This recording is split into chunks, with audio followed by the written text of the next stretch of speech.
Greetings, I'm Bezel and this is the Bus Bar. Wow, that was bizarre. But which bazaar? There's Bazaar, the marketplace, like ones in the Middle East where you can buy stuff and get things to eat. And then there's Bizarre, something strange or unusual, like my friend Mike dressed up as a young lady posted alongside prosperity preachers causing gullible people to fall to the ground.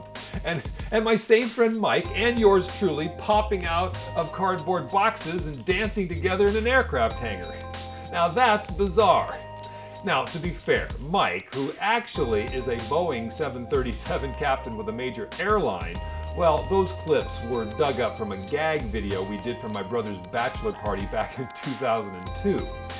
Well, I actually dressed up as a young lady as well, but I'm not going to show that to you. Well, all right.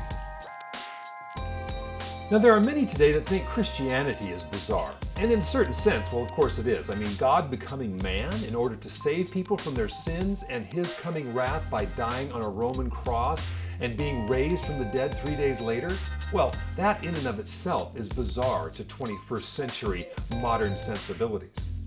And this bizarreness is only compounded by Christians who say and do even more goofy and bizarre stuff. Like this lady who did an album with her Christian puppet Eric. Or Richard Miller, born without arms or legs, who produced a very strange looking album cover. Although that is a very cool bus, I will have to say. Or megachurches that have totally sold out and will now do anything to bring in the crowds. Here is a well-known Australian megachurch doing a bang-up job as they perform the Christmas classic Silent Night Carol with all the trappings of a downtown Las Vegas burlesque show. Silent night, holy night, all is calm, all is bright, round yon virgin mother and child. See, that's simply bizarre. Well, how about a faux hoverboard-assisted liturgical dance to really spice up the worship service? No strings to cry, no tears to cry, even if I try. And for those particularly deep and hard to wash out transgressions, a pastor who augments his baptisms with detergent and bleach to make sure even your most stubborn sins are cleansed. You have to wash it, so you wash it in Cheer. Only Blue Cheer has the Blue Magic Whitener. Not just a bluing, a new and better whitener that really whitens clothes. Bluing, not with Cheer. Bleach, only for problem stains. And those things have nothing to do with Christianity.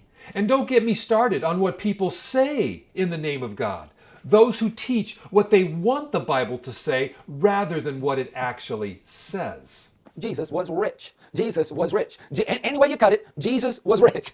That's what it says. Jesus was rich. So being rich must be a good thing. If Jesus was rich, it must be okay to be rich. Or how about this shameless appeal for money, where the speaker says that God has a heavenly spreadsheet and places gold check marks by the names of people who are willing to become breakers, that's short for those who receive the breakthrough anointing. And they shall be called the breaker team. And he showed me this spreadsheet that he had. It was like a vision I went into. And he showed me this spreadsheet of names. And he had golden check marks beside certain names. And he said, those are the ones that I'm choosing to be part of your financial partnership. There seems to be no bottom to the amount of bizarre teaching out there. And here's one more example of Christian craziness. When David Herzog shares how to get in alignment with heaven, miracle signs and wonders are plentiful. Supernatural instant weight loss. Bald heads grow hair. The sick are healed. People are transported into the heavenly realm.